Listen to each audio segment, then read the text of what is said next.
Ladies and gentlemen, welcome back to the True Life Podcast. Hope everybody's having a beautiful day. I hope the sun is shining. I hope the birds are singing. I hope the wind is at your back. I hope you're enjoying this beautiful Friday morning. Got a great guest for you today that I think everyone's going to enjoy. So, welcome to the show where today's guest will not only expand your mind, but also guide it through the labyrinth of healthcare innovation, Jungian wisdom, and the transformative power of psychedelics. Jessica Tracy is a trailblazer in the realm of mental health, advocacy, and psychedelic integration. As the founder and CEO of the Sage Collective, she's on a mission to bring the extraordinary potential of psychedelic-assisted therapies and mindfulness practices into the very fabric of our healthcare system. Think of her as the bridge builder between ancient wisdom and modern medicine, a Sherpa guiding us up the mountain of transformation, one insurance policy at a time. Jessica's journey is as multifaceted as a kaleidoscope with nearly 20 years of experience spanning group insurance, clinical genetics, health tech, and psychedelic therapies. She's been the strategist behind innovative healthcare delivery models that make the inaccessible accessible. From underwriting and analytics to helping health systems build centers for psychedelic healing, she's proving that even the healthcare industry's shadow side can find its way into the light. Her work with the Ketamine Task Force and various clinical certifications in psychedelic therapies speaks volumes about her commitment to bringing these life-changing modalities to those who need them most. Jessica isn't just advocating for change, she's orchestrating it, weaving mindfulness and psychedelics into the fabric of insurance and healthcare. Jessica, thank you so much for being here today. How are you? Thank you. I'm so happy to be here, and thank you for the amazing introduction. I really appreciate that. Yeah. Yeah. Well, I think it rings true. Like I see you have been on this whirlwind tour of trying to make change and sort of bring about a new awareness to the world of healthcare. And I want to pay homage to that and say thanks for that. And hence the introduction. But how are things going for you? What's new lately? I heard you just got back from a trip recently. Yes, I went to Greece, which was incredible. And I actually went there for my work that I do in the Jungian coaching realm. So we had a Jungian coaching retreat where Jungian coaches from all over the world gathered together about 45 minutes north of Athens. And we got together to do our work in person. You know, a lot of times now we're doing work virtually. So it was really nice to be able to do our work in person and just learn from each other. And just seeing the transformation that happened in 3 days was really, really incredible. What an amazing adventure it sounds like. And then to sort of be you know, immersed among your peers and figuring out some things. It just sounds like a fascinating time. I actually have a couple questions regarding like the Jungian approach, and I thought I'd just start off with one right here. It's pretty interesting, and let me look it up here. It's Carl Jung believed that one does not become enlightened by imagining figures of light, but by making the darkness conscious. How do you see this reflected in the psychedelic experience?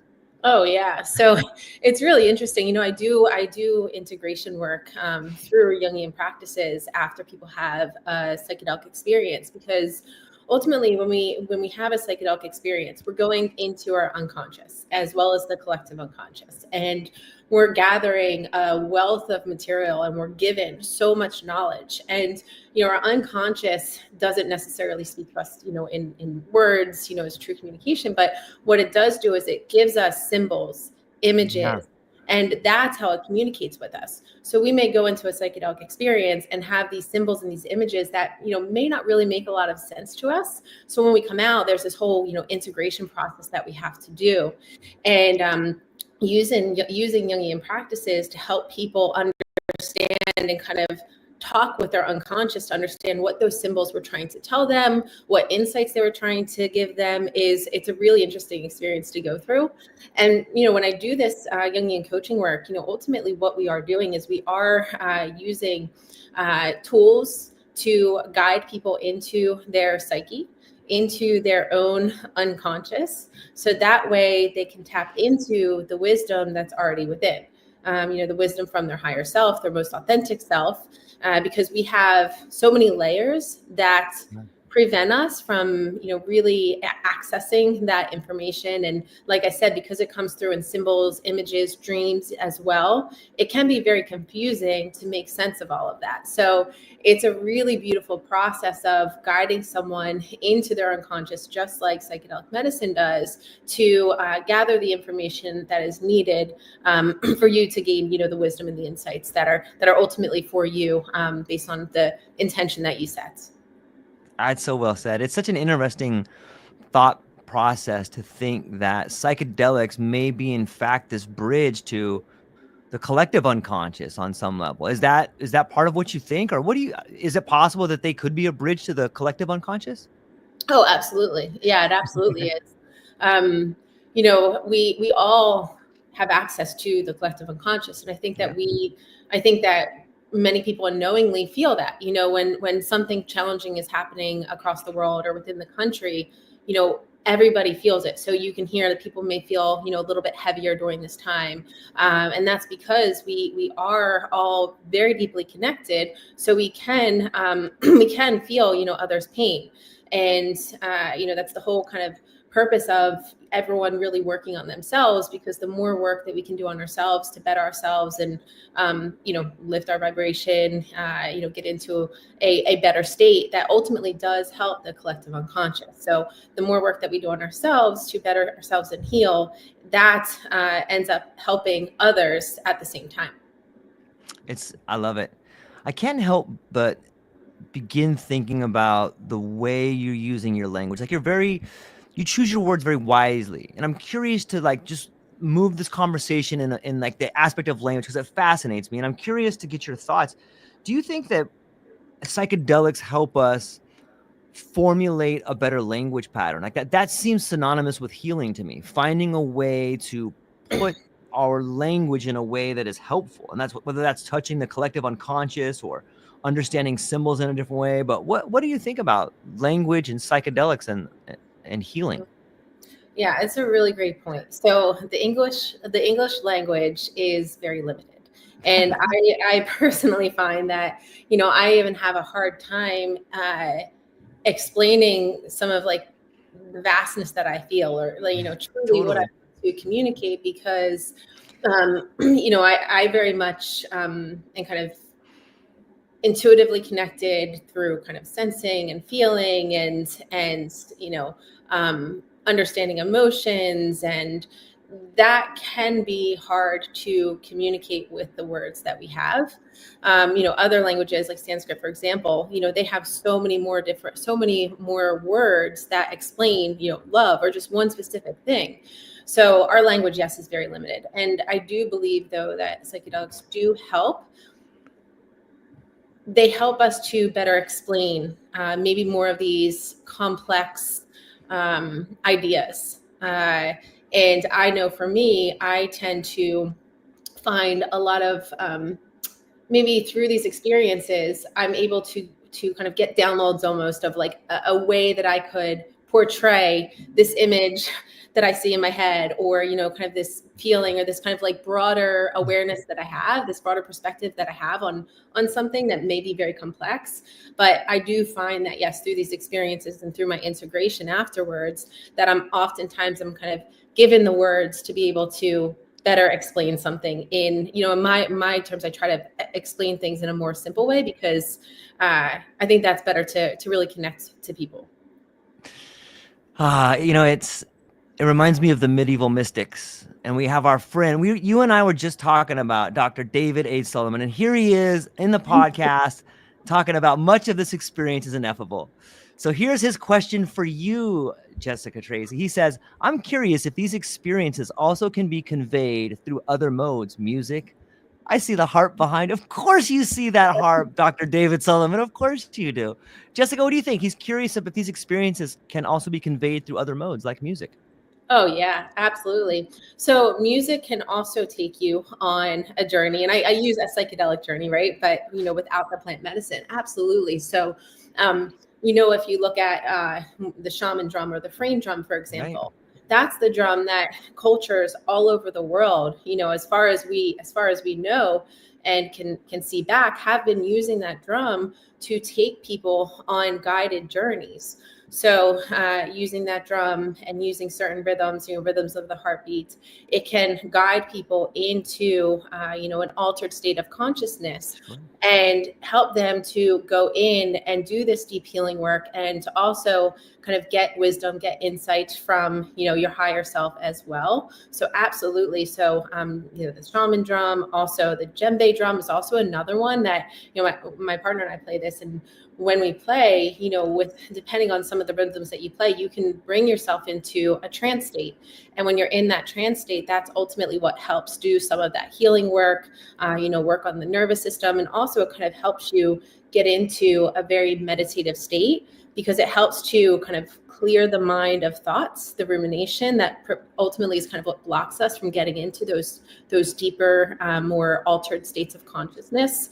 And with the harp as well, any type of music and sound can absolutely guide you into one of these altered states of consciousness and these deeper experiences within yourself. Yeah, it's really well said. I almost feel like you need music on some level to underscore a meaningful conversation. Like it almost could be part of it. You know what I mean? Like if we're engaging all of the senses, it seems to me we're learning in a way that's more effective and efficient. Like maybe even some nice smells that come in there. But like, yeah, I think it can be expressed through different modalities. He says, Dr. Solomon says, yes, shamanic drumming, also Buddhist chanting, Gregorian chant, even the mystical music of someone like Hildegard von Bingen. I love this guy. Like we have to get you guys together on a show together. Like he's one of the, probably in my opinion, the greatest scholar on medieval mysticism. And he starts bringing up like Julian of Norwich and all these incredible people. You would love him. And Dr. Solomon, just so you know, she just got back from a Jungian retreat. She's going to be contacting you, my friend. She's got some questions, so be ready for that. So what else is he saying here? This one is for you too, Jessica. He says, and the harp particularly is so much about vibration, which you mentioned earlier. What is your relationship with that, Jessica? Oh, yeah. I mean, there's a lot of, I think, people within my community that do believe that frequency vibration is medicine, and I believe that as well.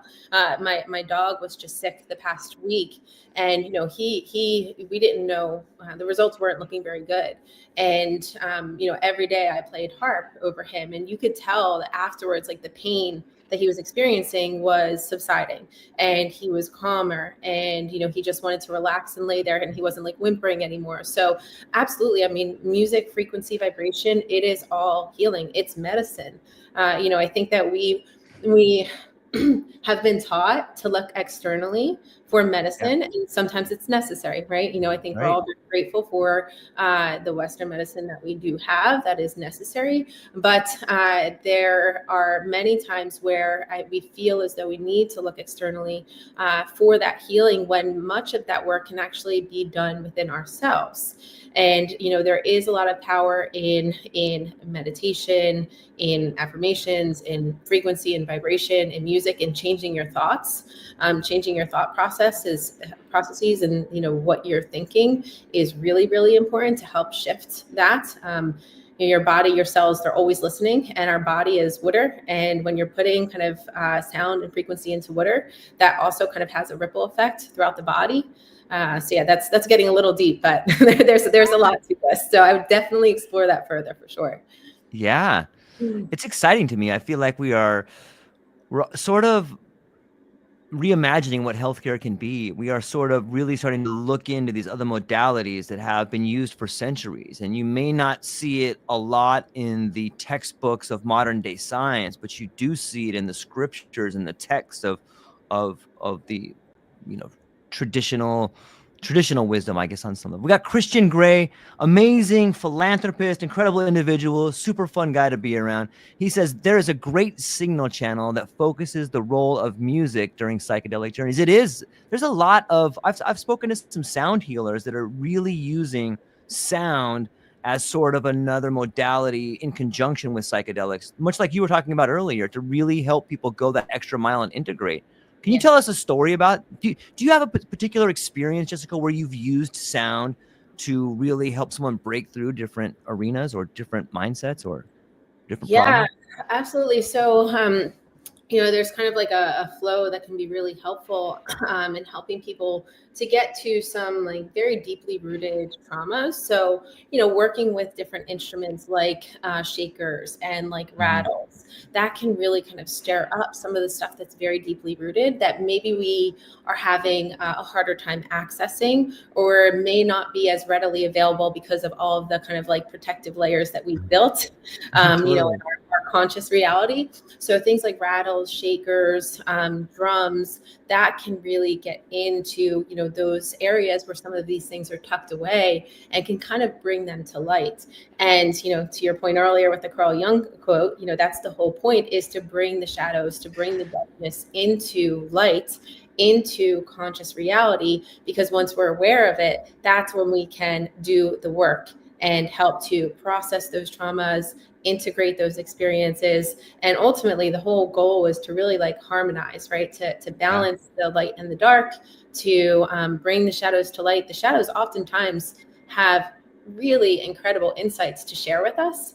They just do them in maybe a a not so pleasant way until they're heard. Oftentimes they have to be heard, and once the shadow is seen, then it almost softens, and it's like, in a way, it wants to kind of collaborate with you and actually give you guidance. It just sometimes, I believe it has to be so scary or so loud or so maybe not like your highest self, in order to be seen. So sometimes I think Yeah. that it acts that way, because if it was just nice and kind of quiet and friendly, and we're not gonna be like, oh yeah, we're fine. I don't need to hear you right now. So it's like it wants to be seen because it wants to integrate, it wants to harmonize, it wants to give us information.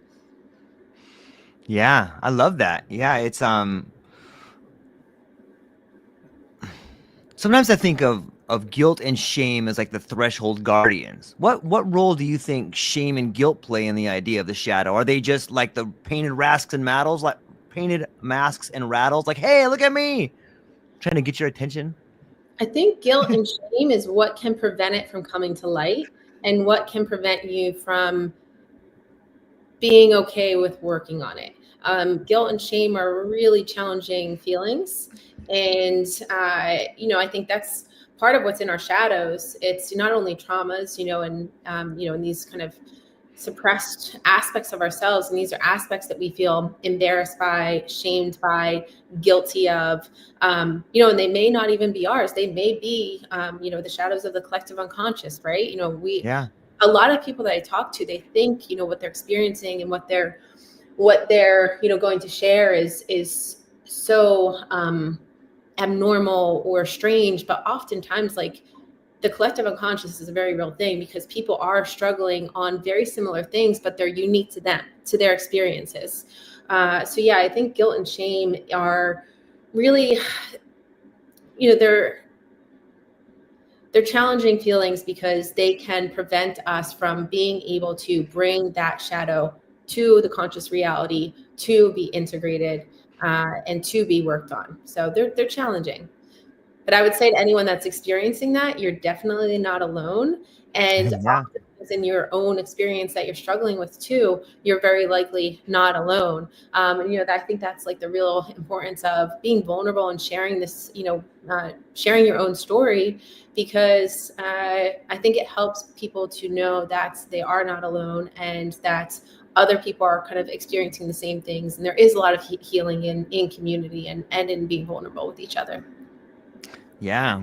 It it brings up this idea of generational trauma, which Dr. Solomon says here. He says, trauma is definitely part of the collective unconscious. I carry the trauma of the Jews from centuries past with me, although I never experienced it personally. Whether it's from 100 years ago, or whether it's from your parents, or from your aunt, Grandma Joyce, whoever it's from, like, you can really have these shadows that get passed down to you. Is that Do you think that that's something that we carry as sort of the sins of the father, or the shadows of the past, that if our parents don't work something out, then we're forced to work them out? Yes, absolutely. I do. Yes. Because, if there, there is, there's the nature and nurture, right? Some stuff we may Yeah. genetically get, and sometimes we're going to pick up on things because of the environments that we're in. And all of the our ancestors before us did the absolute best that they can. So you have to only have compassion for them because they did the best that they possibly could. But the reality of it is, no matter how great of a parent you are, you're going to pass something on, very likely. So we do absolutely carry this these experiences. They get stored in our DNA and they get expressed through our bodies. So absolutely we do carry them. And I did read something where it does show, though, that like whatever work that you do on yourself and these breakthroughs that you're able to have, you heal them for yourself, you heal them for your ancestors and your lineage. But I also saw really interesting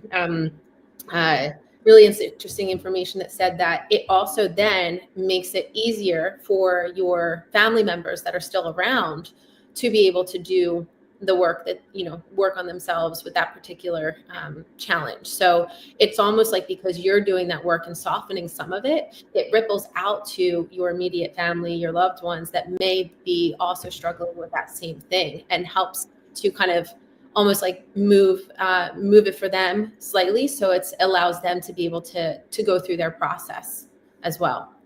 And sometimes a bit more gently. So I don't know if that's definitely true, but I found that really interesting. Yeah, I get goosebumps when you said it. Like, I think that there's a real message there. I think it's on some level, it speaks to this idea of forgiveness. If you're willing to forgive maybe the people in your life that have harmed you, be it physical or mental, maybe you allow them to begin forgiving themselves. Like that's a ripple outwards that benefits everybody. Right now you're talking about epigenetics and changing the environment. It's amazing to me. Yeah. Forgiveness is a big one. It's like, forgiveness is really important because, not only you're ultimately suffering, by not forgiving and by holding those feelings inside of you, you're the one that is ultimately experiencing that pain. And yeah, so that's definitely one that can be a block, and it's really important to do some work around. I know from my own experience, when I worked on forgiveness, it was like when I kind of was able to work through that, it just was such a weight off my shoulder, and it just felt so much more expansive. And I think to do that, it's this concept of compassion is really important, because people do the best that they can based on their own experiences, based on their own environments, based on their traumas, whatever they're going through.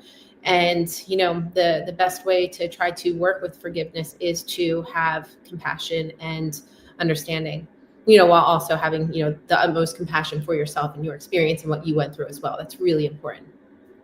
Yeah, I couldn't agree more. It kind of upsets me that maybe science hasn't figured out a way to measure this. You know what I mean? Because it seems like we need science to be able to measure these things in order for us to get that into the healthcare system. Like all of these things we're talking about. And I know mental wellness is not really new to healthcare systems, but it's kind of new. Like, how do we get like these ideas in front of the people that not only make decisions but can implement them? Or how do we help them implement them? Yeah, it's a great point. I mean, if you think of something like loneliness is a good example. So that's something that hadn't really been looked at prior, but now there's so many studies on loneliness and how much it can negatively impact your mental health, and it makes sense, right? When we long time ago, we all operated as tribes, right?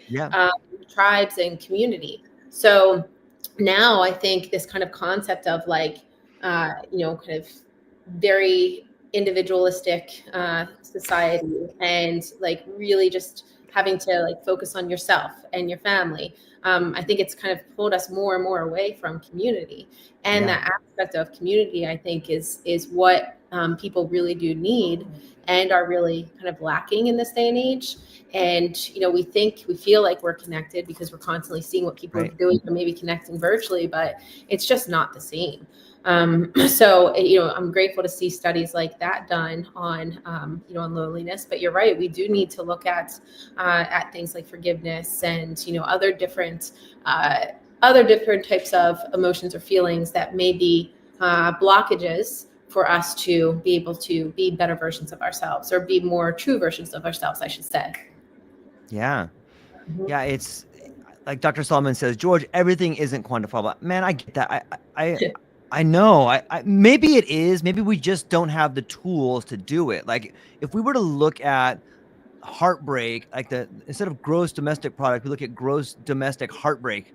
Like we would see like a huge swath of the country, whatever color you want to signify it as. Like I think we're failing to connect, like you said. Like we no longer have the felt presence of the other. We have this simulation, we have this idea, and we can connect on some level, but it's heartbreaking to not be around people that really care about you, especially when you start talking about people who spend the majority of their day in the workplace and they become a number. They're looked at as your employee 0171667.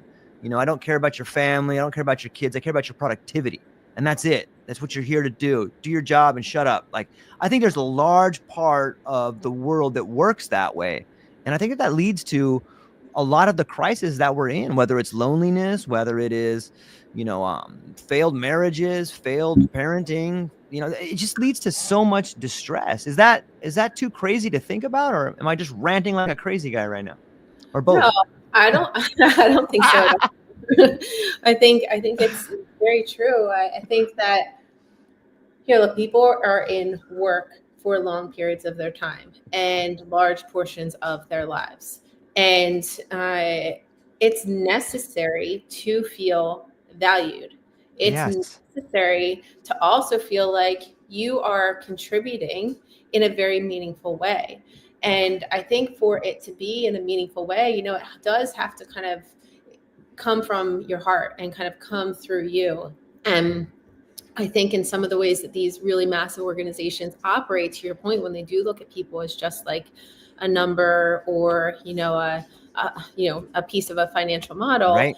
then a lot of that gets lost. And work could potentially be a really helpful community Yeah. for individuals, but I think that oftentimes it's actually a detrimental place that can cause a lot of the mental health conditions that they're struggling with, like anxiety, like depression. So I think that it is really important. And I know people in HR and wellness. That's their goal is to try to create Right. this aspect of community, but it's also hard. Yeah. Now are the best mechanisms to do that, and especially because everyone is so different. So I kudos to everyone that is trying to focus on Yep. building community within the workplace, because it's necessary. And I always think about, you have to just bring some of this like non-traditional stuff in there. Like Yeah. my partner and I do drum circles, so pulling things like drum circles into the workplace, where you can like connect and kind of have that Right. collective experience with each other, and also to just do something fun together. I think that's really important too. And employers try to do that, with health fairs and different days that they have. So yeah, keep doing more of that. But all of that stuff is so important. Again, people need to feel fulfilled. They need to feel like they are really, I think, helping to give, but also being seen for what they're giving. And this kind of acknowledgement and this recognition for kind of who they are and what they were able to give, and kind of like letting their gifts kind of be shown and be seen. Yeah. I agree. I think that there's something to be said about an individual being separated from the fruits of their labor. How many of us get up and go and do something, but then we never really get that product or that service that we're providing? We produce it, but we don't ever get to be part of it. I think it harkens back to the ideas of like shared goals and, like, more importantly, shared sacrifice. Like this idea of shared sacrifice and being part of the whole and getting to see how things work out in a way, like it's so valuable and it's so welcoming and it's so embracing to be like, look, we did this together. This is all of us. Yeah. I agree with you. Yeah, it's really important, because then people understand how important their Yeah. specific piece is. Yeah. And they can see that it actually is very meaningful, and you are very much an important part of the puzzle.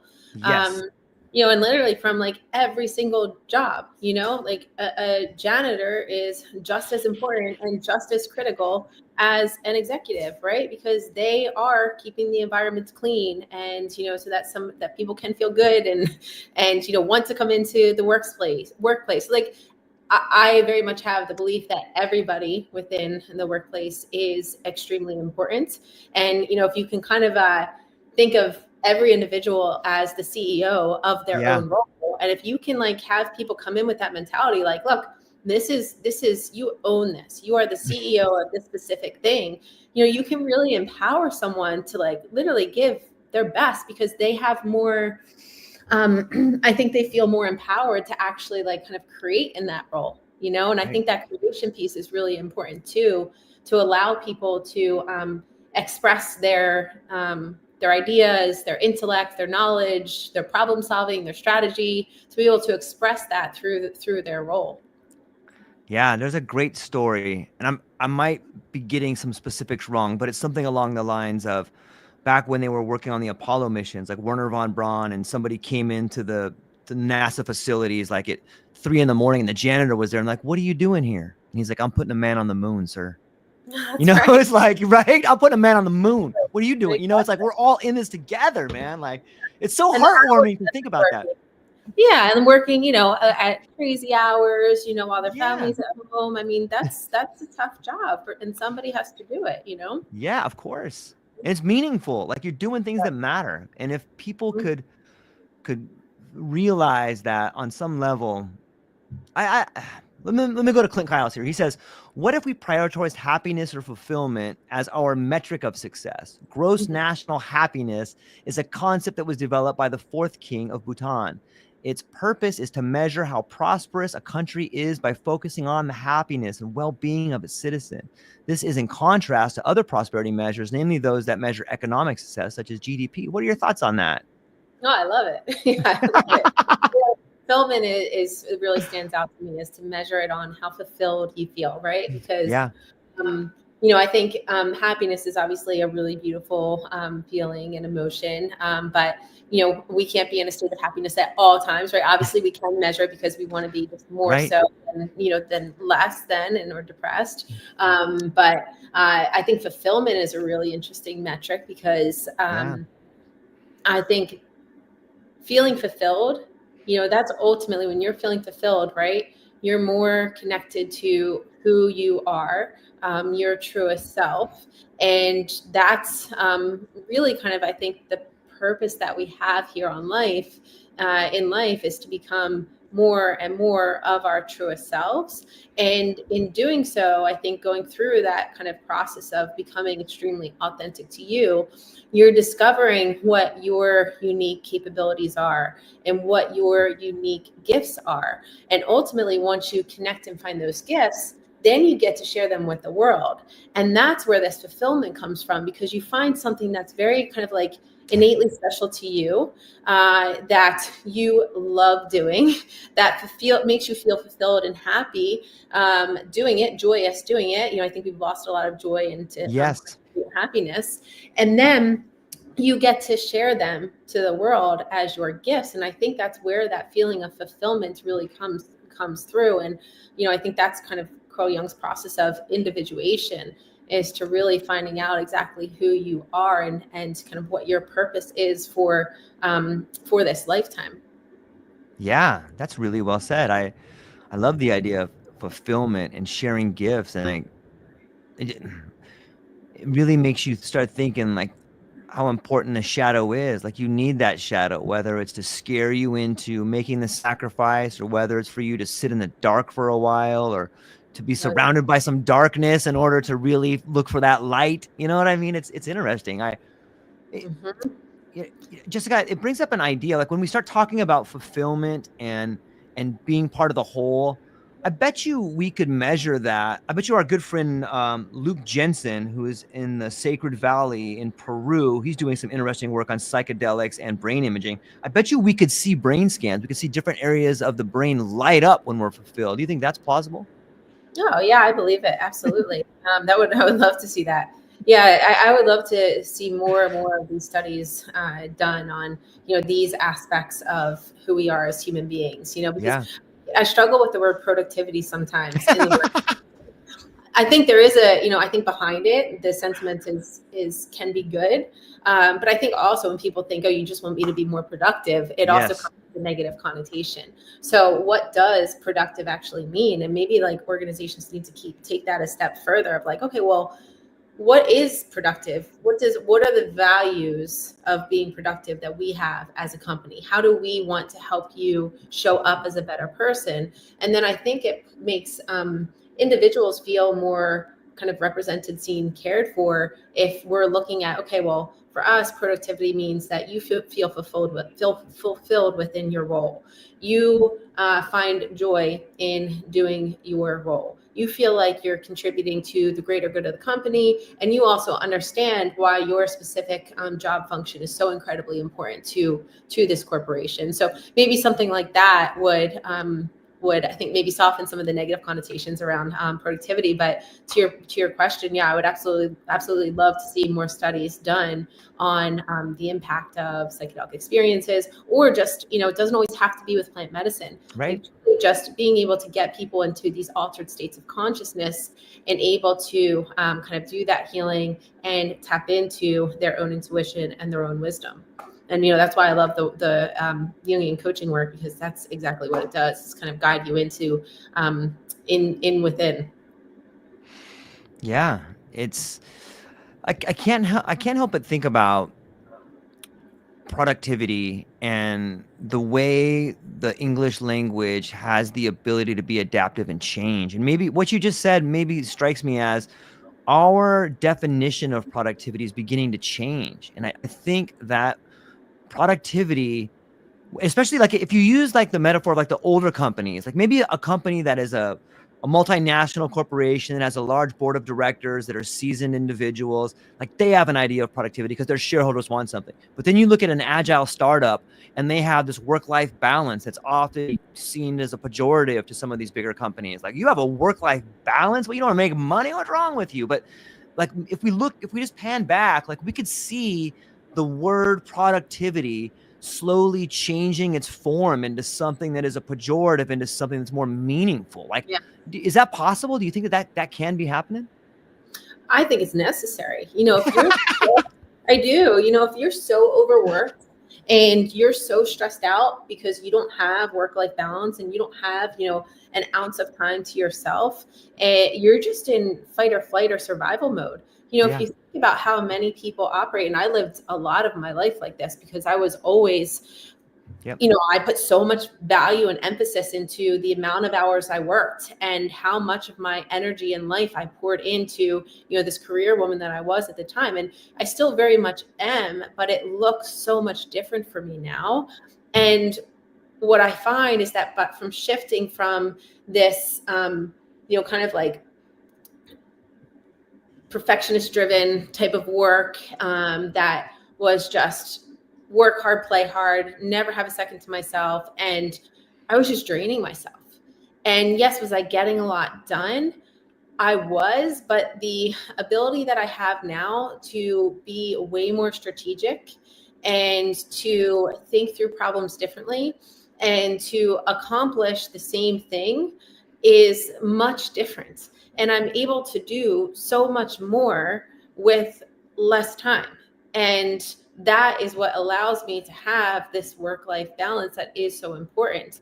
And, I think that too, it's really important for our own mental health to have this space and to have that balance, because you just can't be operating in that kind of survival or fight or flight mode all the time. The reality of it is we can't learn, we cannot grow, we cannot evolve when we're in that mode. And I think many people, for me, like I didn't even fully realize that I was constantly always in that mode of just like, what's next? I got to get something done. I have so much to do. My to-do list is a page long and I got to get this done at home. And I would just try to do it all. And I always did it all. And it just burnt me out. And I was getting panic attacks and I had such bad anxiety and I was having insomnia. So then the next day, I was going into that environment trying to do all this work again, but I just wasn't healthy, I think emotionally, mentally, because I was so kind of like strung out from doing too much. So, if I see what I'm able to create, develop, contribute now, it's on another level. I think because I have that space and I found that balance, and it just allows so much more impactful, meaningful product to come through me. Product is probably not the best word, but so much more to come through me. Was there like a significant event? You talk about being being a career woman that culture thrust upon you, their vision. Maybe you didn't say it exactly like that, but it seems to me that you were cast into this position that you thought you had to be in, having anxiety, like getting all these things done. And like, was there an event? Was it a psychedelic journey? Was it maybe a family member dying? Was it part of you dying? Like, what was the catalyst for you to be like, wait a minute, I can't do this anymore, I'm not happy? Like, was there a particular time that you can remember that really kind of pushed you over the edge to change or to grow, I should say? Yes, definitely. So I think there was a lead up to a very pivotal point. So I think there was a lead up of just kind of looking around. So I was in the career. I was a producer, vice president, producer at a consulting firm, and I'd worked my way up to the ladder from like the ground up, and I was so proud of myself. And I was making all this money, and at the same time, I was making more money than I ever did, and I was one of the top producers, but I was empty. I was feeling empty and I wasn't feeling fulfilled. And it felt like it was never enough, it wasn't ever enough for the company, nor was it ever enough for me. And I just kind of looked around and I said, what are other people experiencing that are in this role? And I didn't see like the level of kind of happiness or fulfillment that I had hoped to see. And, some people very much were, but I think for me, it was just an environment that I didn't feel like I could thrive in any longer, because I was having a lot of those. It was ultimately myself saying, Jessica, you're not in alignment. Yeah. You are working yourself to the ground. You are not on the path that you're, meant to be on at the moment. So that anxiety, those panic attacks, the insomnia, they were alerts. They were alerts for me to say, you need to come back to yourself. You need to look within, and you need to come back into alignment and get on, the path that you're supposed to be on. So that was kind of like a buildup towards a psychedelic experience that I had. And in that experience, I had, what you would call an ego dissolution, where I could feel everything that, I kind of call like the human condition. Yeah. All aspects of ourselves, the kind of blockages, the walls that we build, the kind of like chains that we put around ourselves that we don't even intentionally realize that we're doing it. I felt them all disintegrate. And I truly was just one with the universe. And, that's an experience that a lot of people will have in these journeys. Yeah. And I felt very much just like oneness all around me. And it was the most beautiful experience. I felt self-love. I felt the innate worthiness that we all have, the worthiness that we all are. And it was so beautiful. It was so beautiful. And this joy and this happiness and this peace that I hadn't really experienced in a long time. When you get into these states of anxiety, you can almost forget what it feels like to be out of it. It's your new normal. So you don't even realize that you're just in kind of a constant state of anxiety, or maybe in just an energetic level that you weren't once in. So I was able to re-experience kind of these feelings of joy, self-love, self-worth, innate self-worth, not external worth, by, bringing clients or closing deals that I had in a long time. And as the medicine started to wear off, I could see each one of them start to come back and start to go in. And I was like, no, I don't want to go back to that. I don't want to feel that again. And ultimately what I realized was that, wow, a lot of my anxiety is kind of because I'm trying to conform to what other people expect me to be, or what I expect myself to be because of what, other societal norms said I should be, or what I thought I should be at this age, at this moment. And I was like, wait a second, I didn't agree to any of this. You know, Yeah. when did I agree to any of this? So I just said, I just had to like totally reevaluate everything. And, you know, it just showed me, and this is why, you know, we always talk about like these medicines are beautiful catalysts to transformation, but the real transformation is the work that you do afterwards. Because I was given a lot of information. It was saying, Jessica, you have a lot of work to do. So go do it. You know, I gave you all the material and go do the work. And that really is what kind of set me off into going down this path and doing more work in, you know, in the psychedelics community. And, you know, ultimately it was, as I kept working with the medicine, I just kept finding my own healing, my own transformation. And I just wanted to give it back to everybody else, because I knew my experiences weren't too dissimilar from what many other people were experiencing in their everyday life. You know, we all have micro and macro traumas that, you know, we haven't worked on. We all carry, I think, a lot of stress in our environments. It's, you know, we're living in kind of very challenging times right now. So my story was not dissimilar from many other people. So for me, it was like, okay, these medicines are so incredibly powerful. How can I help other people, you know, have these experiences or access these medicines, or, you know, not even through just the medicine, but doing things like the Jungian coaching, where you can take people into their unconscious to help guide them and get the answers from within as well. Yeah. Thank you for sharing that. It's always super inspiring to get to hear the way in which people decided to start working on themselves in a way that benefits not only themselves, but all their relationships. I think it's super inspiring, Jessica. Thank you for that. Like it's after that experience, you talk about doing the work.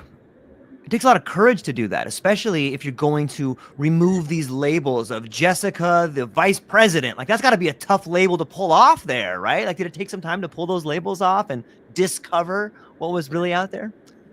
Yeah, the labels, you know, I think the connection to, you know, how much money we need to make, that was a big one, because I was very much money driven. You know, I was Yeah. in a sales role, so it's always like, that was kind of like showing me how well I was doing. That was giving me, you know, a value of worth for what I was contributing. So it absolutely, you know, and again, it's very easy to get caught up in wanting to make more and more and more, to feel like you're getting better and better in your job or your role. And it can distract you from what's really important. Yes, we need money and, you Yeah. know, that is obviously important, but there's so many other things that are so important. So a lot of what I did in that journey and in that process, that integration process, was just unlearning so much that I had been taught, that I had been programmed, that I had picked up over time, all of these these beliefs that I had about myself. So it was really this process of unlearning and then deciding for myself what I believed, and this kind of like relearning process, and looking into different cultures, different religious practices, you know, spirituality, and just really kind of looking at all the information, and then deciding from there what I believed and kind of who I was. So it did take a lot to undo that, and it's not an easy process, because your ego is going to fight you. It is going to like really fight you, because it doesn't want those parts. Every time, you know, you kind of shed parts of who you are, there's a fight with your ego, because it's not safe for you know, the ego to go into the unknown. So these parts of you that are kind of dying, that you don't want to be anymore, you're going to let go. It's not always an easy process to shed them, and it can be very confusing, because the ego can get very loud. But it's a necessary process, and I think it gets easier over time.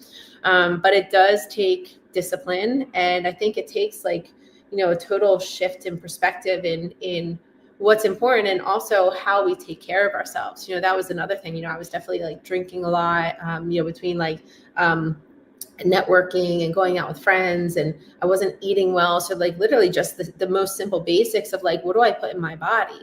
You know, if you can start to look at your body as, so your body is, you know, a vessel here on earth. It's kind of like your temple. So you should be treating it like that, you know, taking care of it. You should be, you know, I shifted to eating organic foods, to doing yoga to stretch out the body, to kind of clear the energetic system.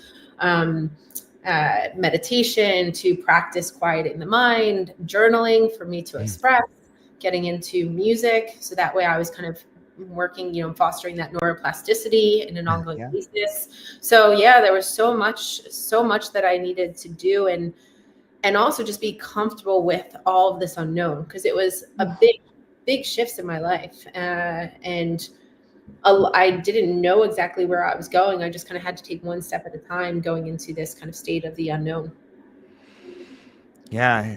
There's that great quote that says the next step reveals the next step reveals the next step, and it's really difficult to be faced with the unknown, and especially to, you had mentioned the idea of letting go or surrendering to things, which brings up another quote that I'm reminded of, that says psychedelics are a substance you take that has radical psychotic effects on everyone around you.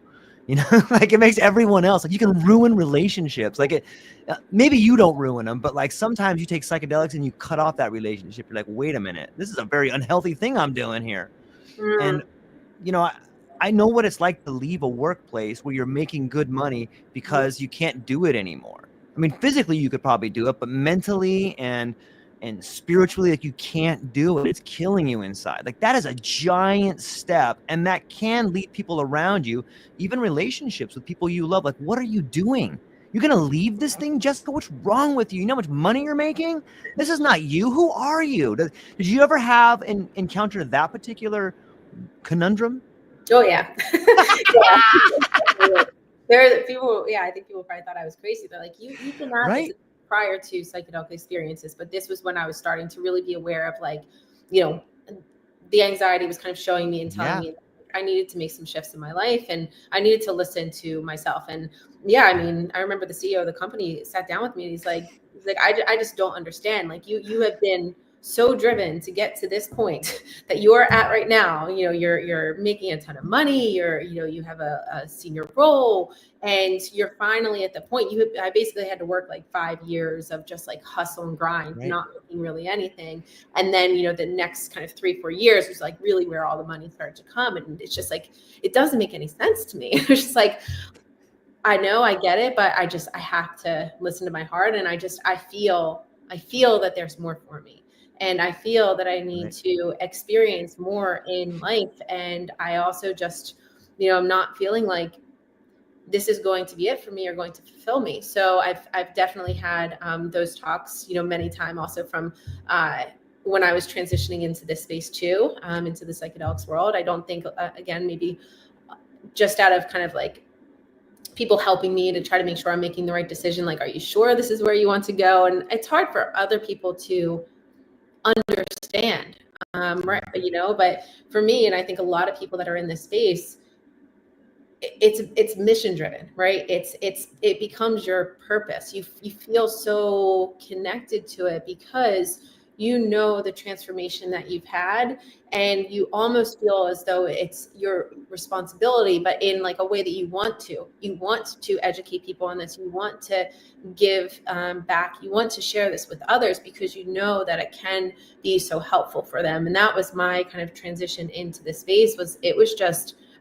I knew, and energetically I started to do more and more and more. It was almost like, unconsciously, all of my energy started to shift more and more and more to this work and less of the, other kind of world I was in. So I allowed it. I could very much be like, nope, we have to get back to this. We have to get back to this. And I allowed it. And I started to take more time to focus on the space, to network in this space. And I think when we do allow ourselves to kind of follow that little pull, that either gentle pull or that very kind of strong pull that can come from the heart, that's ultimately where you're going to kind of be on the path, right? It's all within here. And that's kind of where it's kind of like, that's your compass.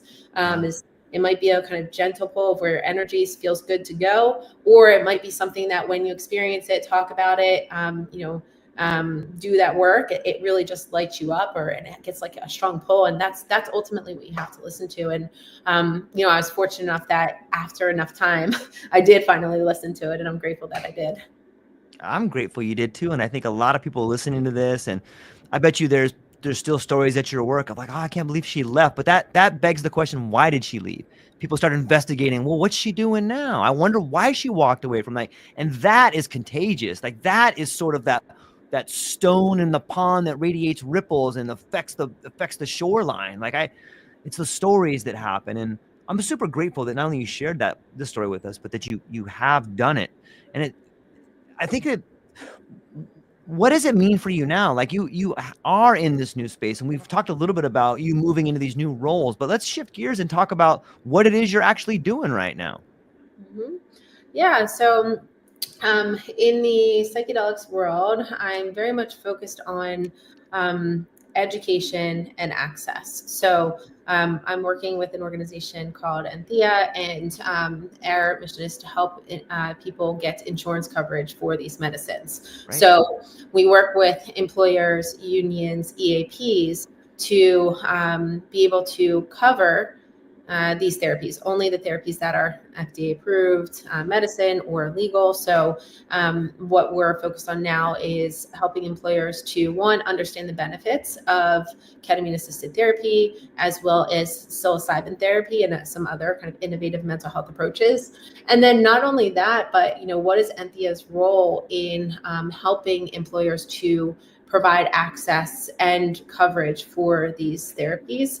Because the reality of it is, ketamine therapy is very much here, but there's not really outside of Anthea, there's not really like very many kind of guardrails around it. So Anthea is a really important model to help employers educate their employees on how does it work, what are the benefits, and also how what is the appropriate treatment protocol. And we obviously leverage evidence-based treatment protocols based on the clinical research, and our model is focused on access to short-term therapy. So going through 6 medicine sessions, 8 therapy sessions, and I think providing that education on these outcomes that the clinical research is showing are really built around a short-term treatment model. And I think that's when, after they go through these sessions, the ongoing integration and that ongoing work that you do on yourself becomes so incredibly important. Yeah.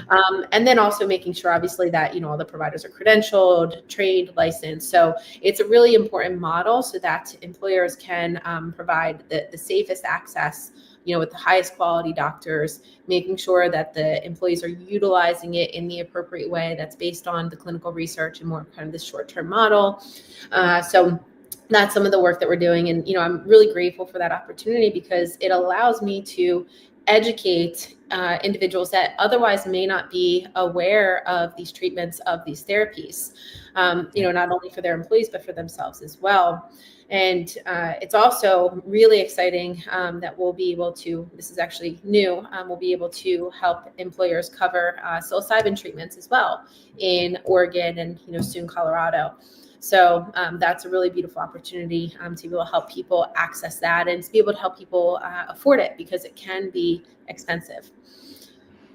So yes, some of the work that I'm doing. And then, I'm also looking at integrating psychedelic medicine into addiction centers. So I think that that's really important too. I think many people don't know, but with the 12 Steps program, the individual that invented the 12 Steps program, he used LSD to overcome his addiction. And then through that experience, he came up with the 12 Steps. So I think that, in these addiction centers, it's very much like all drugs are bad. And I guess I just don't look at psychedelics as drugs. I look at them as really powerful medicine, and medicine that can really be influential in, some are influential in actually, breaking the addictions. But I think more importantly, many people that struggle with addiction, they're struggling because there's some unresolved trauma or some challenging experience that they've had that they haven't been able to work through, because many of us don't have the tools to work through them. So if we're able, if we know these medicines are really powerful in helping people to get to the root cause of what's causing these, what's, underlying these conditions, then we can help people to heal that part of them and help people to, no longer feel the need to have to rely on something to, ultimately numb themselves or help them not think of that past experience or not feel, kind of the outcomes of that. If you think about like PTSD or anxiety, like they're very visceral feelings, extremely visceral feelings that can come on out of nowhere. And that's really challenging and scary. I dealt with that a lot, this kind of like fear, worry, and doom that would come out of nowhere for no apparent reason. It's a very scary thing. So being able to, I think, understand where it's coming from and to have the experience and the integration to be able to work through that and kind of resolve some of those traumas, I think is really the future of helping people through addiction. I love it. I think it's applicable in so many areas. I used to be a Teamster, and a shout out to local 996 and 542 and the Teamsters everywhere. Like, and as a UPS driver, and I know a lot of people that find themselves at a job like UPS or FedEx or even Amazon. Like, the dirty secret is, like, there is a lot of violence that happens in these places, like a lot of it. Like, you don't have to comb the headlines too much to see workplace shootings. Like, I remember when I was at UPS, like a couple times a month, maybe not, a couple times a year, you would read like this little blurb about someone that shot up a place, and you're like, oh my God, I've seen threats at the center that I worked at. And I can't help but think, if the Teamsters or the UPS pension plan or UPS as a corporation offered this particular therapy, I guarantee you there would be less violence. I guarantee you there would be less accidents. And like, it's mind blowing to me to think that that's not on the table. Like, if you could stop workplace violence, like, what does that do for productivity? What does it do for productivity when the guy or girl comes in and they no longer want to kill their boss, like, or hate their boss on a level that's visceral? Like, that person's going to be a little bit better of an employee. Like, these particular therapies, while they could be scary for people, or they may not yet fully thoroughly understand how to fund it, they could be life-saving for lots of people in the workplace. And I think it could really change the way people work in that environment. And I just wanted to get at that. And I know there's going to be tons of UPS listening to this one. So my shout out to all the UPS drivers out there. You guys are amazing. You men and women are amazing. If you work at UPS, I love you. But we should be thinking about implementing this, especially with the Teamsters throughout. I really hope that it's something that can be done, and it should be done. Like, I know that you have worked with Dr. Bronner's. You and your team have gotten this particular ketamine therapy into different places. How does that look on the horizon for more places adopting this? Yeah, I agree with you 100%.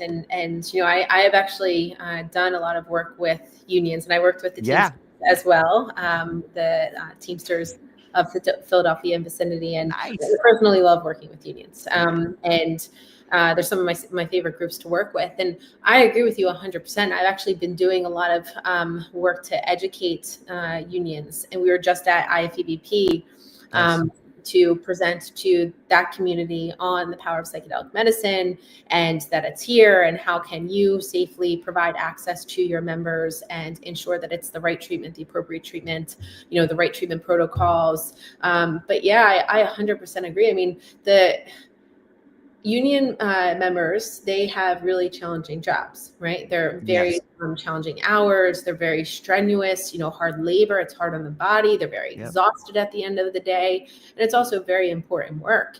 And, and I think when we think about that type of, it's not all men, there's women there too, but also it's a lot of men and the mentality tends to be, don't deal with it, just brush it under the rug, like, don't talk about it. There's a lot of stigma around talking about emotions, and they also don't want to, I think many people don't want to be on a medication every single day. So oftentimes, then what is your medication going to be? It's going to be alcohol or some other substance or some other thing that you're going to engage in that's going to get you to not think about, what you're dealing with, or not feel what you're feeling. So oftentimes what we see is, within these populations, there's a high prevalence of addiction. there's a high prevalence of suicide. Yep. Suicide for labor and construction, it's 4 times the national average. It's 5 times greater Yep. than any other workplace fatality combined.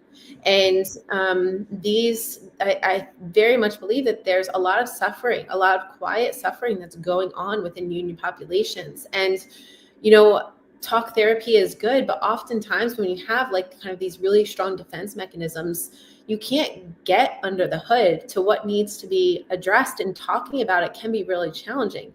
And that's the beauty of these medicines, because the medicines ultimately will help to, soften the default mode network. And it also is going to soften the ego, right? So it's going to kind of help you to bypass some of those defense mechanisms so that you can get into the trauma or whatever you need to work through and bring it to light, and do so in a gentle way. And then you have, kind of on hand what you need to work through in therapy, in integration, and you can then do so in a very meaningful way. So I absolutely believe that these medicines can be so healing for that community. And for unions, for firefighters, Yep. for police officers. There's Sarko Gregorian. He's in the township of Winthrop in Massachusetts, and he's a really big advocate. He was on How to Change Your Mind, talking about these therapies. I think it was MDMA specifically for police officers. And a lot of these individuals, they struggle with PTSD because they see really traumatic situations. Yeah. And then they're bringing that into work. And if you're bringing that into a work when you're also working with a firearm in really stressful situations, like, it's not a good recipe, So we have to have better, stronger, more effective tools like these medicines that can help people work through these really deeply rooted and very complex things. I think a lot of times it's like, it's so challenging, you can't even wrap your head around how to actually work through it. So that's why these medicines can be so beautiful in helping people to heal those wounds and to be able to break through. So I would love to see more unions providing access to psychedelic assisted therapy. Yeah, me too. I've been there. Like, I remember being out in the parking lot and talking to a fellow driver, and we were talking about his daughter had tried to commit suicide. I remember we just sat out there and cried for a little bit, and then going in the next day and talking to the center manager and being like, "Hey, so and so's daughter tried to commit suicide." And he goes, "Who's that? I don't know who that is." I mean, I was so offended. I was like, "You knucklehead! That guy's been here for 20 years. You didn't know his name?" Yeah. I since softened my approach, and I began to see that guy as like, look at the stress this guy's under. This guy probably isn't living a very good life either. But it's that tension between the two classes that are perceived two classes inside that structure that is just causing so much of the detrimental problems, not only in productivity, but in reduction of service and, the relationships between everybody. And I really think that these medicines have a great place in the healthcare system if we can be and have an open and honest discussion about how they can help and why they can help. And a great point, like you said, about the police officer who's not only bringing that into work, but what about bringing that home? Like, his wife has to feel that. His kids have to feel that on a level that's damaging them. And then we get back into the idea of relation or generational trauma like that. Now they have to carry the shadow with them on so many levels. It's such a deep problem. But I think that the shining light is that here's these medicines that have been around for so long, and they have a proven track record of safety. They have a proven track record of healing and opening up and new growth. It's almost like it's meant to be. Yeah. I agree. I mean, especially when we look at, some of the natural medicines that we have. Yeah. Like psilocybin, it's a natural mushroom that we have access to. So, I think it's very evident that we should be using it. It blows my mind to think of. Jessica, how are you on time? Are you okay on time, or do you have another thing coming up? Mm-hmm. Are you doing okay on time, or do you have something else? Okay. Okay.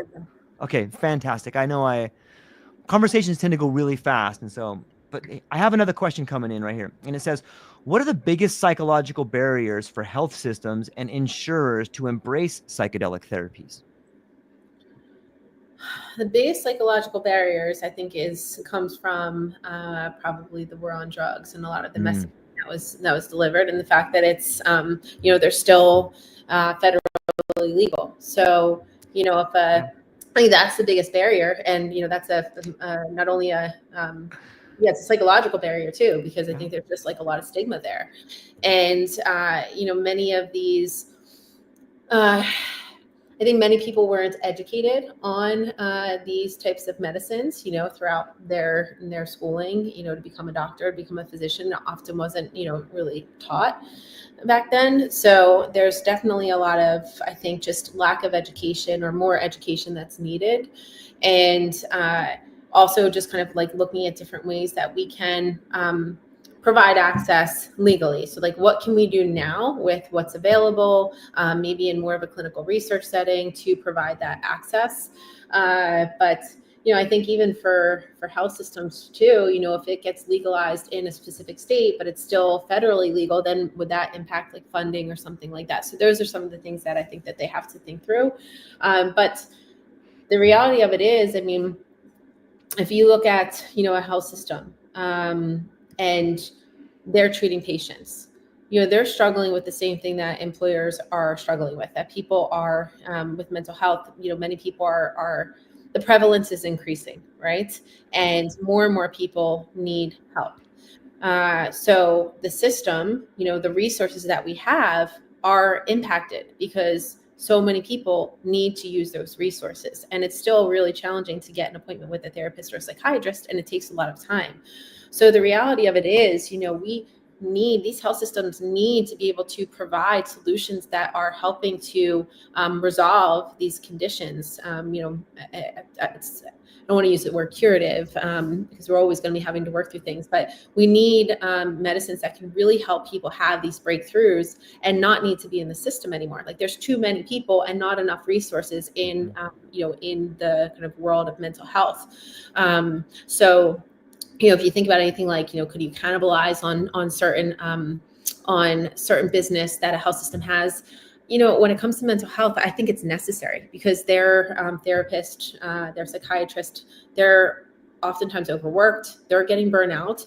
We need to get more people kind of out of the system. And, my mind, if you think about like, well, innovation and attracting new patients and attracting new people to your health system. I mean, how powerful would it be if you can say, well, we're actually helping people to break through their anxiety, break through their depression, break through their PTSD. They're not relapsing, within the first year like many people do. So if you can come and say that you're having this level of outcomes where people are having these breakthroughs and they're no longer needing therapy or medication or whatever it may be anymore, then in my mind, people would travel to go see them. You would flock to somewhere where that you can go and get healed. Yeah. And then with insurance companies, obviously there's still the issue with legality, but I think for them, there's just so much education that's needed to help them understand how safe these medicines actually are and how beneficial they actually can be, and also to get maybe a bit more education on what some of the current medicines and the current pharmaceuticals are actually doing to individuals. I was just on a webinar yesterday with Outro Health, and they're doing some really amazing work to help people taper off of their medications. And they were talking about the withdrawal experiences that people have after getting off of their medications and how detrimental they can be and how long they can actually last. And many times these withdrawal symptoms feel like the condition. So you think you're just getting the condition back, but it's actually the medicine that's causing it. So I say this because, when I talk to insurance companies or I talk to employers, there's like so much scrutiny over, which, I understand it's new, but there's so much scrutiny over these medicines, and they are, very safe. And if they did put the same level of scrutiny into some of the other things that they're covering, I wonder if they would want to even cover it, if they did that level of analysis into it. Yeah, it's amazing to try and differentiate science from company science. You know what I mean by that? Like, this is company science. Like, look how good this looks on paper over here. This is amazing. It's interesting to think about. Here's a great question. It says, if healthcare systems had a collective shadow, What would it look like, and how can it be transformed? Oh my gosh. Oh boy, collective shadow. Well, man, I think there's a lot of this is gonna be tough. I can say this. Look, the reality of it is, insurance companies, they're corporations, and corporations are driven by Right. money, right? So I would say the shadow side would be this kind of maybe greed or this kind of need for more and more money. So that could be the shadow. Because I think that if it wasn't about the money, I think that we'd be running insurance companies a lot differently. Yeah. And I think that it would be way more focused on preventive health care versus, a model that's really built around sick care. So yeah, I mean, there's definitely there's definitely shadow aspects to insurance companies. That's a really great question. But, I think we have to help them come to the light, right? And, Sure. and give them tools and solutions that are really focused on helping people to heal, helping people to have these breakthroughs and not ultimately like not have to utilize insurance, right? I think that's really the goal for everybody is to not utilize the insurance that you have. So to not need to go to the doctor, to not need to go into the hospital. And the best way to do that is to keep the mind, body, the soul healthy, right? All of it Yeah. has to be healthy. And I think we've spent so much time just focusing on physical health. And, that was kind of this era that we were in. It's everything physical. Yep. Then, focus on like, okay, well, what about the mind? We have to actually heal the mind. And the mind, if we can heal the mind, that's ultimately going to ripple out into healing the body as well. We're going to have more positive thoughts, more positive thinking. And that really does have an impact. Your thoughts really do shape your reality, your external reality as well as your the experiences that you have. So we just don't focus on that enough. And, you see more and more around companies covering like things like meditation and covering yoga, and that's so important. And I would love to just keep seeing more and more of that. And everything I'm saying, it's not to kind of like take away from all of the amazing things that some of these companies and insurance companies are covering, because there is some of that as well. So I just want to make sure we address that. Yeah, no, I on some level, I think it's necessary. We spoke earlier about the shadow and how it can seem like this giant, scary monster, but in the end, it's just trying to get your attention. And if we hold that for a moment, and then we combine that with the story that you told us about your transformation, might we be living through the transformation of not only an aging boomer class, but an aging insurance class? You know what I mean by that? Like, if you start looking at the models, like if you pull back the curtain, you can see new models emerging. Like, okay, we're going to charge you only if we fix you. Like, there's these new models that are emerging. Like, well, that's a pretty cool idea. I don't thoroughly know how it works out, but let's investigate that more. And we start talking about healing the mind. And maybe if we stop focusing on all of the horrible sickness and start focusing on wellness, the sickness begins to fall away on some level. Not ignoring it, but like, okay, let's study these people that are crushing it. Like, let's study these people that have a really amazing wellness and figure that out instead of focusing on people that have this really horrible sickness. Maybe we start to change our awareness, and where our awareness goes, our energy flows, or something along those lines. You think we're moving into a new dynamic or a new era of insurance where we change the way we actually care about ourselves and it works? Yeah, it's interesting. I was I did this training program before, and they talked about how COVID, that period of COVID was kind of like this collective ego death that we all kind of went through. And there was this kind of like breaking down that everyone had to experience and that everyone did experience as a collective. And while it was so challenging, there were a lot of positive things that came out of it. I think, people kind of demanding this work-life balance and saying like, why do I need to commute for 2 hours both ways when I could be more productive and do something here? And I think really focusing more on like what brings them joy and happiness and fulfillment and all of that stuff. So, I think that that was a really interesting concept around kind of this collective ego disillusion or that had to happen for us to kind of wake up to see like what's actually going on here and how we've been operating. And, I think that, there are new models that are coming out, and kind of that value-based and, focused on, higher pay if you improve outcomes, I think is absolutely the right approach. And I think in general, to your point around just like so much more emphasis, energy, attention focused on keeping individuals well and keeping yourself well. And again, I think that's something that has been going on, but it's been primarily focused on the physical body. Yeah. So keep your body well, keep your body well, keep your body well. And I think many people are like, okay, well, I'm running, I'm eating better, and I'm still not feeling great. Well, we need to also do prevention in the mind and, healing work in the mind and this kind of wellness work in the mind. And I think that that's so incredibly important, is to focus on how can we improve our thoughts? How can we kind of quiet some of those thoughts?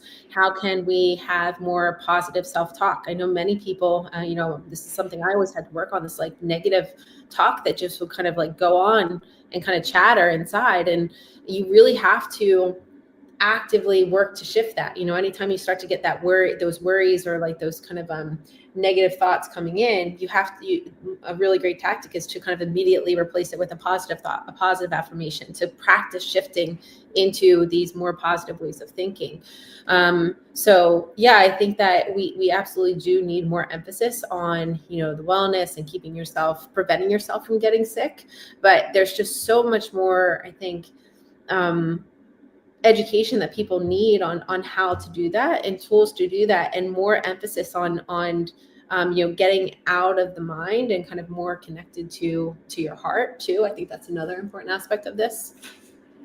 Yeah. Sometimes I'm curious how the world of psychedelic medicine may evolve. On some level, I think maybe, and there's different levels of help, and there's people need different levels of care, regardless of you need different levels depending on what your symptoms are and what you might have. However, I think that there's a lot of issues people have where they can maybe do a psilocybin journey once with somebody and then go off on their own and start digging deeper into themselves. Which that seems like a great move for insurance companies. Like, you just have to pay for this thing one time and you kind of teach people how to use it. And then now they're off to the races and maybe influencing other people in some ways. Is that something that could be beneficial? Yeah. And then I think where you put more of the resources after that is like these tools around integration and community, because, yes.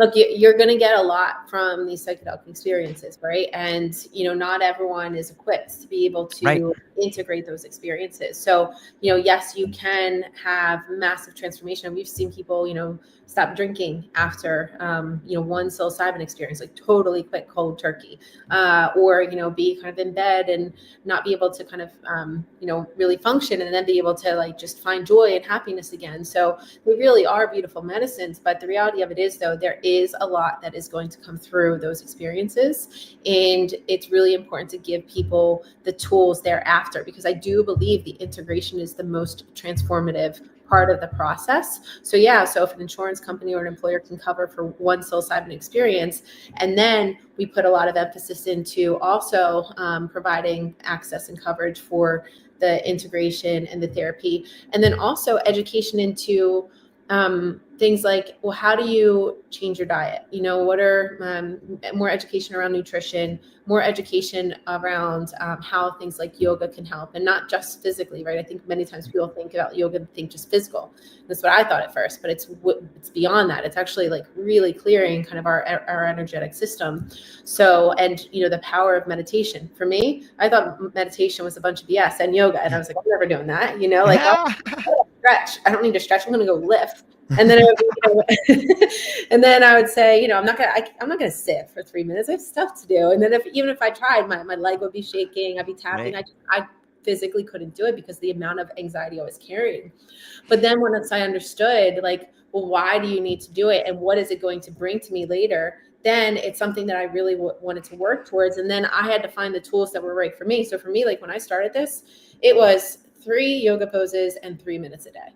That was it. Every morning, that was that. And it had to happen immediately as soon as I got up out of bed, because if I didn't do that, it wasn't going to happen. If it was any longer than 6 minutes, I was not going to do it. I was going to go to the gym or something. So once I build up a habit, then it's expanded into what is my kind of daily devotion practice that I do to take care of myself, to stay grounded, to prevent anxiety from coming through, to, improve my sleep. And now I have, an hour to an hour and a half long practice in the morning. And if I don't do it, I can totally see the difference. I mean, I'm distracted throughout the day. I am not as grounded. I feel like I can't be as present. So these practices are so incredibly important for just like daily performance optimization, mental health. So I think that if we can teach people this, and then the other thing is also too, like having expressive outlets is another really important aspect that we should be investing in, helping people to have these expressive outlets, whether it be music, dance, whatever it is for them, because we do need to express and allow ourselves to come through us through that expression. So being able to invest in things like that, I think would help to go back to the concept of fulfillment. So you're improving yourself mentally, you're healing your mind, you're grounded, you're clearing your thoughts, you're having more positive thoughts that helps to shape your reality. And then you're able to like express and kind of move things through your body.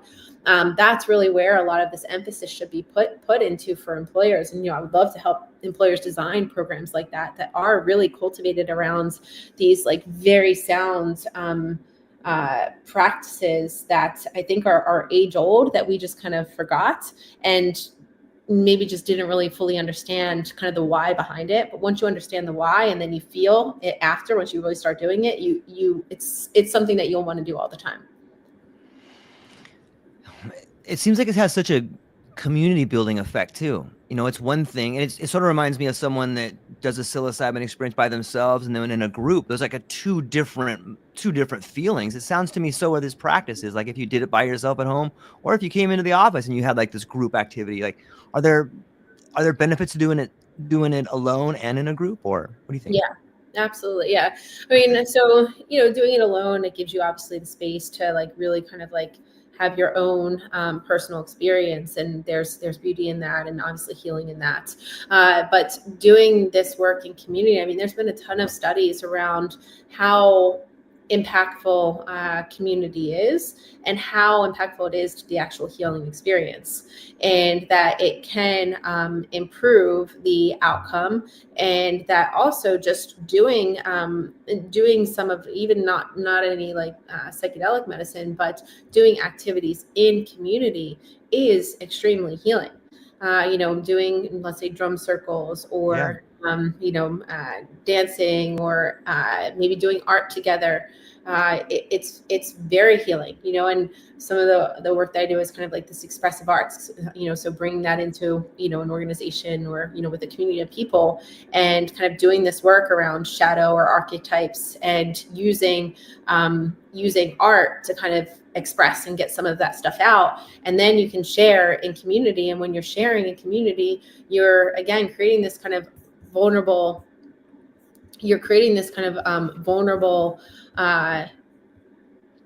aspect where we can all kind of come together and experience healing. Sorry, I had a call come through, so I lost the camera for a second. Yeah, no worries. No worries at all. I just got a couple more questions, and then I just want to end up with, I got 3 more awesome ones, and like, let me just start off with this one right here. How do you envision the relationship between science and spirituality evolving as psychedelics become more accepted? That's a great question.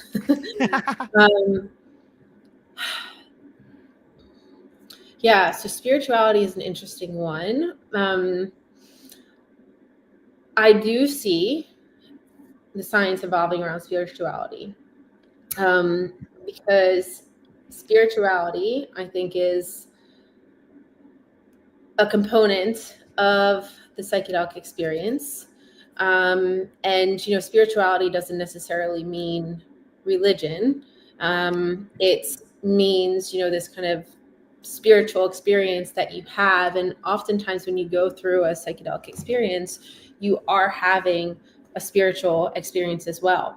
And oftentimes, from my own experience, as well as many others that talk about their experiences, you are very much kind of tapping into, one, a spiritual realm, but two, seeing the kind of spiritual aspects of ourselves, that we are very much, kind of divine spiritual beings. And I think that we've kind of disconnected from a lot of our spiritual nature and just our understanding of spirituality. If you think of, when I think of spirituality, I think of like, nature, and how we need to be connected to nature, and how disconnected to nature that we are.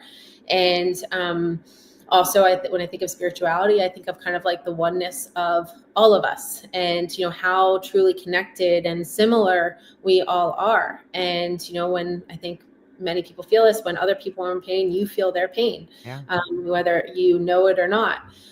So this kind of like connectedness to nature, to each other, I think that that's kind of what becomes more apparent when you start working with these medicines. And how powerful we actually are is kind of another aspect of spirituality that I think that you experience with these medicines. And going back to like science, if you can understand, one, how much healing we can do through ourselves, through changing our thoughts, through, kind of really through more positive beliefs about yourself or about your experience, and the power that the mind actually has to help facilitate some of that, or, the healing that can be done through nature.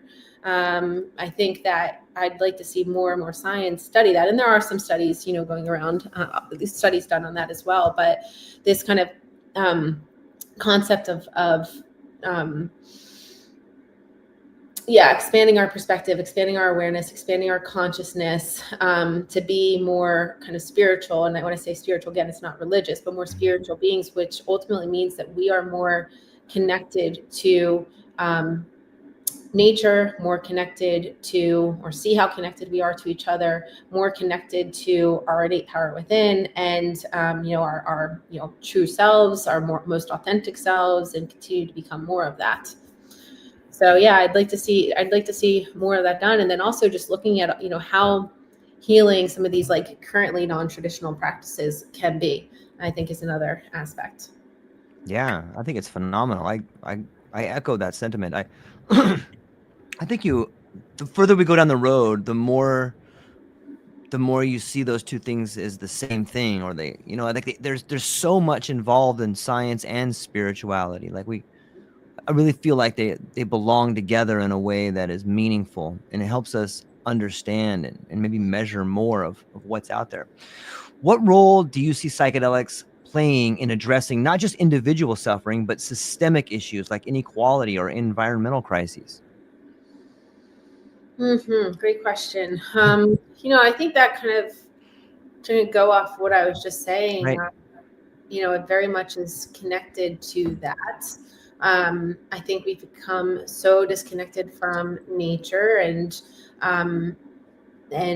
how important it really is, and how important it is to be connected to nature.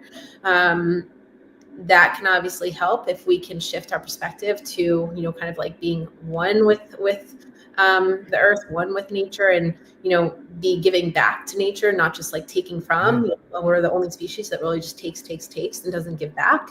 So you always, I think, should be trying to give back to nature by planting stuff, kind of making it better than when you left it. And then also, with the systemic issues, just, I think just to not see ourselves as so different. Everything right now I feel is there's just so much polarity and so much divisiveness that has been created through the news, through social media, through everything that we're going through right now. And there's just so much polarity that I think is deeply hurting people, and everyone, many people can feel it. And I think that if we can look at each other as kind of like our community, our brothers and sisters, like we're all family, we're all deeply connected, and we all need to be in this together, then I think that's a lot of the learnings that you can get from these experiences then we can treat each other much differently. We can look at each other with compassion.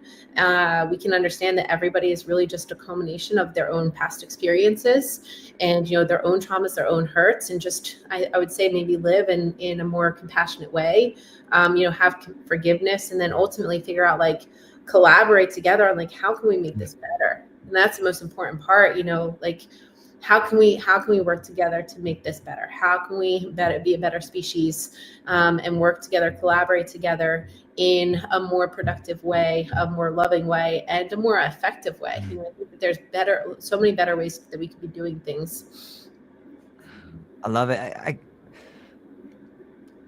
And when I start processing everything, it makes me think that, like, you take this medicine and then you become the medicine that helps everybody else. You know what I mean? Like, and obviously you don't have a God complex or something like that, but it really helps you become a better version of yourself. And when you do that, your relationships change. You can change the world by changing your perception. And it seems to me, and my experience has taught me, that these particular medicines have really helped me have a better relationship with myself. And thus all my other relationships have flourished because of it. It's amazing to think of how simple something can be if we have the courage to embrace it. And I'm really thankful. Jessica, you've been incredibly gracious with your time today. Thank you so much for being here. I'm hopeful we can do some more of these, but and landing the plane, would you be so kind as to tell people what you have coming up, where people can find you, and what you're excited about?